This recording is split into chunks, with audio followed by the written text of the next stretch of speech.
Devils on a Saturday night at Prudential Center with a beautiful win. All wins are beautiful. 6-4 the final score, Chico, and they got contributions from so many different people, including Nico Hischier with a 4-point night. And again, they showed resilience because LA took a 3-2 lead after 2, but the Devils come up with the W in the end. Well, you just want excitement, you want entertainment, you want goals. And they got all of that. And they were spectacular goals, some of them. But L.A., they were desperate too, and they got some nice tallies. Maybe not the Kopitar record breaker. He missed it off the heel of his stick, but it trickled through the knees of Jake Allen. But in the end, the Devils got the victory. So the rest of it doesn't matter. You can break it down. Here's what counts. I look up at the scoreboard. Devils have 6, and the Kings have 4. So it was a good night for the Devils and for their fans. 33rd win of the season for the Devils as they now have 68 points on the season and keeping their very faint playoff hopes alive. It'll take a miracle and teams collapsing in front of them, but hey, they're still at it. Let's check out the highlights while we await a guest outside the Devils dressing room and reaction from inside. We'll also hear from Sheldon Keefe as these teams meet for the second and final time this season. LA played last night, beat the Islanders 3-2. Devils were off, and so maybe a slight, although I'm not sure it's as much as it once was, a slight advantage for the Devils, and maybe that was the difference. Who knows? But it started out on a good foot as Cody Glass continues his solid season. Gritsuk with a chance. That goes off the stick of Anderson. Now in front it goes, and they score! A floater by Cody Glass. He didn't get it all, and it just end over end got past Anton Forsberg, and the Devils take that all-important one-goal lead. And more importantly, scoring the first goal, his 15th goal of the season, and that's a career high for Cody Glass. Yep, and that's Cody Glass's season. Pucks are going in for him, and he's loving it, and just keep doing what you're doing. And I love the line he's on. Hamanahu and Gritsuk, they can develop into something special. And Gritsuk with a nice backhand pass leading to the goal. Yeah. And so at 7:58, the Devils took the lead. Jake Allen making his first appearance in quite some time, fighting off some rust. But while we talk more about highlights a little later on, we'll go downstairs and welcome in Maxim Tsyplakov to the postgame show. Maxim, it's Matt and Chico upstairs. Thanks very much for your time. Hey, everybody. You had a goal the other night. You had a noticeable game tonight. How's your confidence level at this point? Much better. There's a little bit exhale after goal scoring.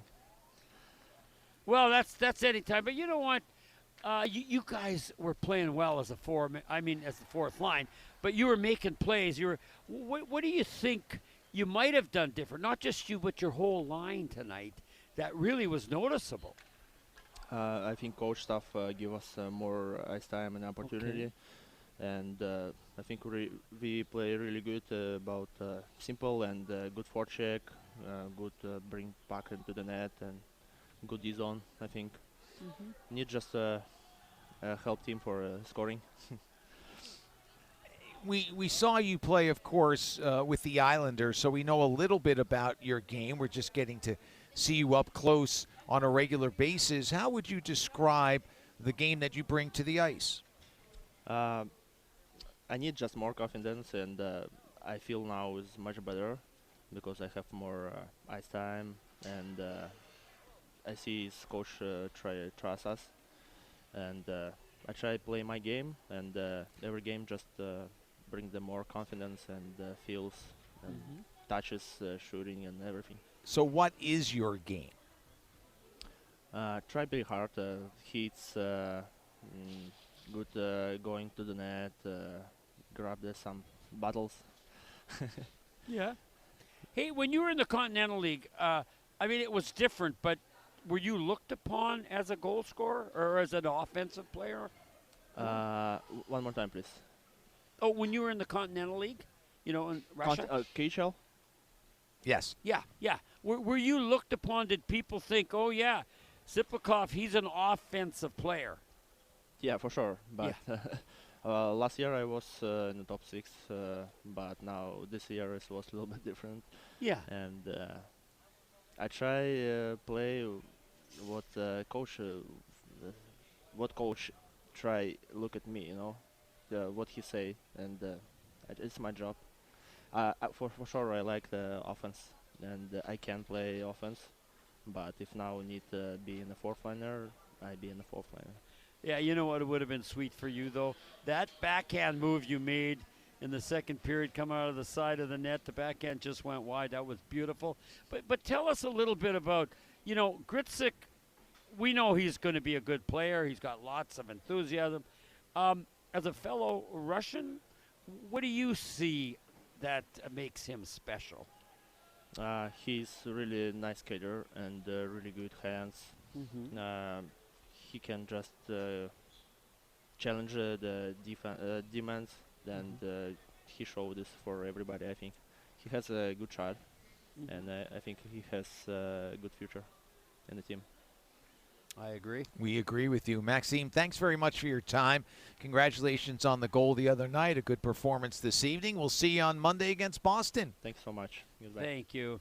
Maxim Tsyplakov joining us, the 27-year-old from Moscow, last year with the Islanders, 35 points, 10 goals, acquired in the Andre Palat deal, and this was his 12th game, and lately it's been nice. He was noticeable tonight, Matty. That's all I'm saying. I'm not saying I know it all, but I'm watching the game, and I know when a guy is being noticeable, and as we talked about, he made a great move the second period to get all alone in front. He even put it on his backhand, but it just fluttered off the end of his stick. But there were some moves, even along the boards, I thought, yeah, I haven't seen that before. Let's see some more of that kind of play, and he did. And he obviously, Matty, like you said, scoring a goal last game had to help his confidence. And, that line they were flying tonight. Cotter was really good, and so was Bukestad. So let's hope that just continues to grow.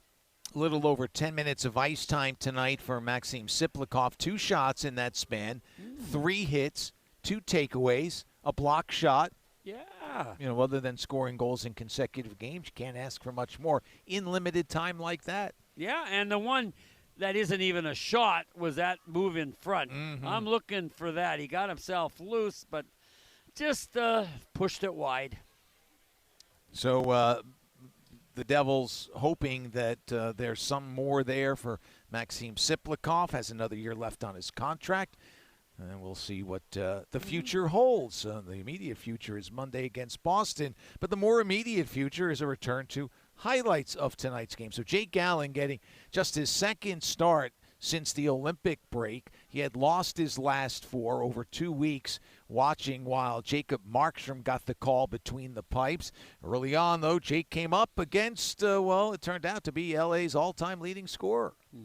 Here's Kopitar in front, save by Allen. He came in 2 points behind Marcel Dion, but as we'll hear before the night was over, or not 1 point behind Dion, 2 points from being the leader, Andrei Kopitar is atop the list. I was looking at some of the all-time LA scorers, and of course there's Dion. Luc Robitaille had a brilliant career there, and he got me thinking, Chico, what has happened to the great Quebecois scorers in the National Hockey League? That is a good point. The leading scorer, and I'll just give you a guess just because I was shocked. Who do you think the leading scorer in the National Hockey League right now as we speak from Quebec is?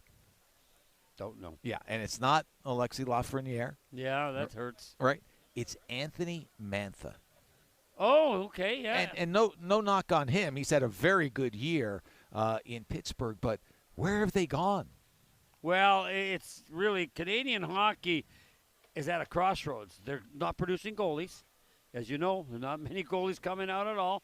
Now you mentioned the Quebecois not being up there when it comes to scorers. I know they're having meetings in Canada, high-level meetings to try to figure out, are they doing something wrong? Do they have to make changes? And I think they do.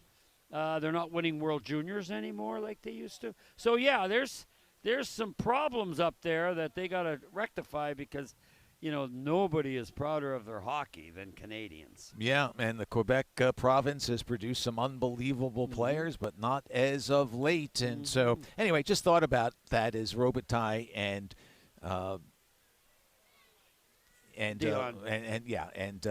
Dion's name have come to the forefront in the last couple of days. Anyway, back to the highlights we would go. The Devils leading 1-0. It might have been 1-1, except Jared Wright missed a wide-open net on a backhand. So the Devils say thank you very much, and they extend the lead to 2-0. Off the face-off at center ice. It comes back into the LA zone. Meyer with a shot, tip, save, they score! Timo Meyer had the tip. The puck came right to him in front, and the Devils lead 2-0.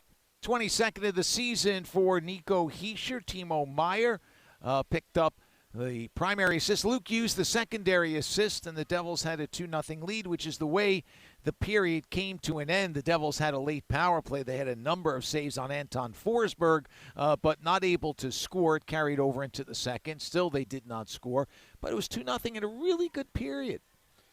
Oh, Devils are going to win easy. They are after that goal. That's what I said. And they won. Easy? No.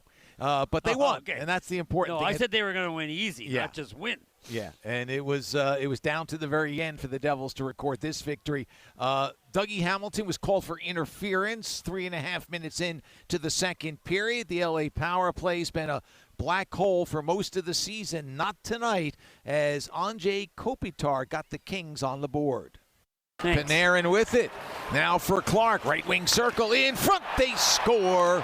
And it's Kopitar with the goal. And he is now tied for first all time in points in LA Kings history. With his 9th goal of the season, Brandt Clark and Artemi Panarin with the assist at 4:15. And suddenly the winds of change were shifting here at the Rock. As LA got within one, they continued to score as they tied things up as Artemi Panarin, who came over in the trade with the Rangers, continues to pay dividends. LA controls the draw. Brandt Clark now for Kempe. Turns. Wrist shot blocked by Nemitz. Taken by Edmondson. Sends it behind the net for Panarin. Skates out. Man goes down. Panarin with the puck. Wrist shot. They score! So Panarin with his 22nd goal of the season. He had a 3-point night. He's now got 12 points in 10 games since coming over in the trade. The assists went to Joel Edmondson and Adrian Kempe at 6:03. A bit of a break for L.A. in that Brendan Dillon lost an edge and went down. Well, yeah, there was those kinds of plays all night long where somebody just was a little off their check or off their skating, and it resulted in a goal. And, yeah, a great shot by Panarin. A little over 5 minutes later, Taylor Ward scored his 3rd goal of the season, and L.A. took a 3-2 lead, which they took with them to the dressing room. And in a first period where the Devils had a 2-0 lead, they outshot L.A. 14-11. The tables were turned 13-4 shots on goal favoring L.A. in the second. Surprising. It was, but that's hockey, and we've seen it happen a lot. Quickly into the third period, the Devils tie it up on Arseny Gritsuk's goal. Here comes Hamanaho across, and he scores! What a pretty move! Did Gritsuk wind up having it? Gritsuk got it. He batted it home. He leads the fist bump parade. Turnover in the neutral zone. Hamanaho drives the net, Chico. And he wound up elevating a pass to Arseny Gritsuk. He had to get it over the sliding king. And it's about, I just looked at it again. It's a 1.5 feet. It's not like 6 inches. But Gritsuk just hammered, well, actually he didn't hammer it home. He hit it, but you know how he got enough of it, was flipping and flopping, but it went in the net.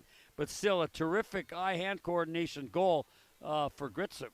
Gritsuk with a 2-point night now has 29 on the season as a rookie for the Devils. Hamanaho, the primary assist, and Dougie Hamilton picked up the secondary assist. Devils tie it up at 3, but then they were called for a penalty as Jesper Bratt was called for a trip 50 seconds in. Devils were able to kill it off. And as we meandered our way through the rest of the third period, we got to a point where Quinton Byfield was called for a trip at 11:38. Devils, whose power play has not been all that efficient this year, to say the least, comes up with the goal. Puck goes off the stick of Hughes. Jack picks it up and now has it in the center circle. Drops it off for Brett. Across the line. Now it's fired by Hischier cross ice. Hamilton at the right point. To Nico. Back to Dougie. Devils with the man advantage. Hischier for Brett. In front. They don't score. They do, though, on the rebound. Initially stopped. Connor Brown saw it go off iron. Nico Hischier follows up a power play goal. And the Devils have regained the lead 4-3. En route to the 6-4 victory, here's Sheldon Keefe. Like a lot of people in the West say about players in the East, maybe you don't have the same appreciation because you don't see them as much. But just watching in the league and knowing the league as much as I have, you just got such respect for him. First off, the Stanley Cups and those years. But as I said this morning, I think he's just been so consistent as a player. And a leader and all those kind of things. He's still a dominant player out there. Probably could play as long as he wanted to. That's what it seems like out there, just because of his size and skill and intelligence, all of that. So, tremendous career. You can just see going around the league just how much respect that the players have for him. So that says it all. On Gritz's goal, the move that Lenny makes to get him the puck and to sort of do that little sort of dangle, is that sort of kind of like where his confidence level is right now? Is that like a moment that you sort of see him with that? I mean, the reason he's stayed here is I think he's shown confidence from the moment he got here with the puck. It just so happened he got he had a little space to be able to make something happen like that. Is a very good defenseman that he makes that move on. That probably isn't used to getting beat like that, but we've needed more skill in our lineup, and since he's gotten here, like when the puck's on his stick, he's making a play with it, or he's holding on to it and extending the possession and taking care of the puck. Like I said, he makes plays, moves the puck to his line mates, puts the puck in good spots, and he has the ability to shoot and score too. So he's brought a lot since he's come, and it was great to see that type of play. Penalty takes in the third period is a lesson for him, but the skill set that he has, we need that in our lineup. Jack scores that power play goal, gives you guys that lead, but then you have to defend 6-on-5. What did you like most about maybe the way you kind of kept them to the outside and were able to sort of complete that with? Yeah, I thought the guys started getting real hard on that. Yeah. Started with, it was Glass, Gritzik, and Brownie out there. Those guys really worked hard, and I thought kind of took some juice off of their top people.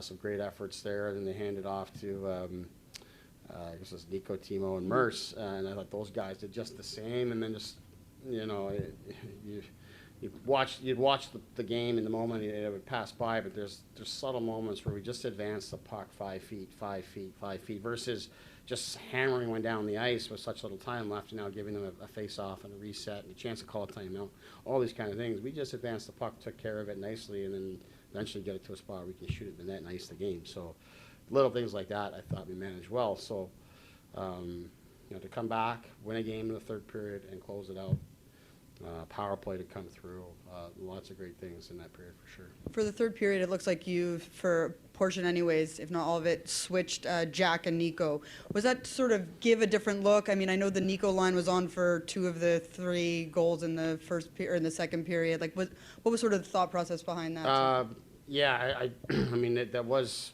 in between periods, talked about, we needed to switch some things. I actually liked the Glass line, I liked the Bukestad line. Our top 2 lines just, didn't have anything really going, even in the first period. I know that Nico scored in the first period, but just wasn't a lot happening there. And in the second period, just the same.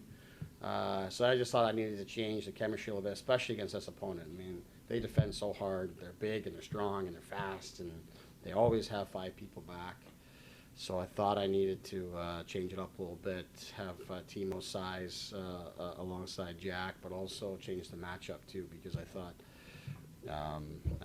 that the Kopitar line wanted to get Jack playing against them, because I thought that line, they were the one line that was really trying to make plays and play on offense a little bit, which I thought might open the ice up a little bit for Jack, which I thought that it worked out that way, which was good. Jake said, after the second, we could have mailed it in, but we didn't. I'm sure you didn't love surrendering a few leads, but just to see them be able to fight back and dig deep like that. Yeah, I think it's important. I mean, especially this time of year, and we're playing against a desperate team. We're playing against a desperate team. The second period, obviously, we don't like it. That said, I mean, when I look at the second period, I loved how we started the second period. I thought we got out and took control of the game, and took control of the period, I should say. We're in full control. And then we shoot one in the shin pads, take a penalty, they score, and then, it kind of snowballed a little bit on us.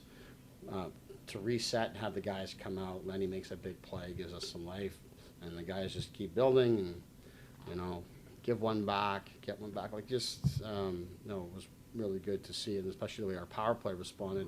That's another thing. I mean, we started the second unit today on the first power play, on purpose. We thought those guys have earned it. They've done a good job. Last game, they had done a good job too, and if we just didn't get the next power play to be able to use them. So tonight we said, we get the first one. You guys are starting. I thought they did a great job, and then in turn, now you flip it back, and now our other group comes through, Jack's group comes through. So a lot of good things that with the circumstances, with where we're at here in our season, with where we were at in the game, I thought it was credit to the guys to find their way through that. Thanks. Sheldon Keefe discussing the win tonight, and smiles all around as the Devils do rally. They put that tough second period behind them, and they win by a score of 6-4. You heard his comments about Andrei Kopitar, who's wrapping up a Hall of Fame career this season, 20 years in the league, all with the LA Kings. His final point of the night wound up tying this game. We will call it the play of the game, brought to you by Prudential, the Devils' official financial services partner. Laferriere, Kopitar, Kempe, Panarin, and Clark. Laferriere approaches the blue line, gives it off to Kempe, works it to Clark, cross ice Panarin, finds Kopitar, and he scores! And that is a record-setting goal for Andrei Kopitar. Not his most beautiful goal. It was a bit of a slide off the stick, fooling Jake Allen, but it does set the Kings' all-time scoring record. His second point of the night, second goal of the night, and that was the play of the game, brought to you by Prudential, the Devils' official financial services partner. In a win, we oftentimes and should rightly give it the play of the game to a Devil, but considering what Kopitar has accomplished in his career, it is his. His team doesn't win. Devils get goals from Jack Hughes and an empty netter from Timo Meier to win 6-4, and it was a desperate LA team. You talked about it. We heard Sheldon talk about it a moment ago, and with the loss, they wanted just 1 point at one point. You said they got the tie, get the 1 point. But they created a couple terrible penalties, Matty, and that's what you talk about winning. Under pressure, you can't take those penalties. Here's the other thing. He was talking about breaking up Bratt and Jack Hughes. But guess what? The game-winning goal. What was it? Jack Hughes, power play goal. From? The first assist was Nico Hischier. Yeah, and did Bratt get one too? No, Dougie Hamilton. Okay. But those guys were magical after that. And that's what I'm saying. There's this dilemma that those may be two of our most gifted players, right, with the puck. Mm-hmm. And you'd really like to see them on different lines, which is what the coach did, but you need players to complement them, and that happens. But those two guys again tonight were going, especially Jack, not so much in the first half, but, boy, he started going in the second half of the game, and he was terrific in the third. The Devils supported Jake Allen with goals. That's a bit of a rarity, particularly in calendar year 2026. Jake had lost his previous 4, hadn't played since the post-Olympic portion of the schedule began against Buffalo, but he picks up the W, and here's what he said after the game. Not necessarily, I imagine, easy, after such a long time to come up to get in, but it must have felt nice for you to sort of get in that rhythm here. Yeah, it was good. I was itching to get back in the net, and obviously Marky's playing really well. And, it was just definitely felt some rust, no question, because especially with the Olympic break, it's basically 6 weeks. So, but at the same time, glad a lot of things that I found a way to get through the game. I felt I played really well. Obviously, the last goal wasn't good, but at the same time, the boys bailed me out, and it was just great to get back in the net. Really, that was just the main part for me tonight. It was just to get back and get in my rhythm again and go from there. And you always talk about it's a team game, and there are nights where you stand on your head, but you don't get the goals. Mm-hmm. Tonight, to have them bail you out, how big is that? Yeah, that's hockey. It's hockey, and you need that. It's not going to be perfect all the time, and it was great to see Jack do his thing there at the end. And it wasn't so much about me and him; it was just the group. It was built finding a way to respond after that game against Calgary. That we obviously had a sour taste in our mouths. So I think the guys should hold their heads high, just the way we found a way to get through it. It wasn't easy. They're a team that's hard to play against. They're so structured defensively. They don't really give you anything. They've been like that ever since I've been in the league, so you got to give credit to them. But I'm just proud of the way the guys stuck with the game, especially after the way the second period turned. I thought we all stuck with it, and they should hold their heads high. It's never easy when the goal goes in on you, but just for Andrei Kopitar, what he has done for this league, for LA and all that, to sort of be able to, at the end of the game, with the win, still be able to honor him. Like, what can you speak to from playing against him all these years? Obviously he's played before I did, but my first couple of games, 2011, were one of the games were against LA, and he's been one of the most respected players I think I've ever played against, on and off the ice, from opposing players to teammates to coaches. I've met him a couple times. I don't really know him personally, but I've never heard one negative thing about the man. I think he's just a great human, and he's been a stalwart for that franchise for a long time. And guys like that deserve a handshake at the end of their career. Not everyone obviously does, but he's earned that right, and I'll be on his highlight forever. How big was it just to get back out there in the third and get that quick goal? Yeah, it was great. Just shows a little bit of a little resilience really with our group. We easily could have probably just turned it in after that second period. They pretty much dominated us the whole period there, but everyone found a way to dig in, and it's a good sign. And it's something to build off here. We got one more game obviously in this long home stretch. Try to just keep this ball rolling. Just find a way to slowly improve here and get our game consistent by the end of the year. Jake, that first goal in the third between Lenny and Gritzik. That was nice. Play. Yeah. Just what was going through your mind? I don't get too excited a whole lot in my net, but that was something, it was wow. I see it in practice. I see how skilled Lenny is. He's obviously still figuring out the league. He's going to be a good player for a long time. He's just finding his footing, and Gritzy's come to his own. I think he's got a lot more confidence in this game. You can just see the last, I'd say probably 10 or 12 games, he's really just stepped up all over the ice. I think he, again, takes time to transition to this game and this style of play, and him in North America, and I think he's really getting comfortable. And obviously I think those two players are going to be important pieces for this franchise, a lot moving forward. 200 feet view of that goal, Hamanaho to Gritsuk from Jake Allen. Well, Jake's got what? He's got another 4 years here, Matty. Mm-hmm. He is like the rest of us. Well, how can this team improve? Obviously, maybe making a trade or making some personnel changes would be one. There'd be other ways. But what could make a difference is Gritsuk and Hamanaho blossoming into bona fide, 20-goal scorers at least. I think they can. And they showed it tonight with a gorgeous pass, a whack out of the air by Gritsuk. That was a goal scorer's goal, and he's scoring a bunch of different ways. So, yeah, this was a real positive game when you break down like Sheldon Keefe did, break down all the different things that went on. It was all positive, and it was a great win for the Devils. And they'll try to take that positivity with them into Monday's game against Boston. That'll wrap up the 7-game homestand.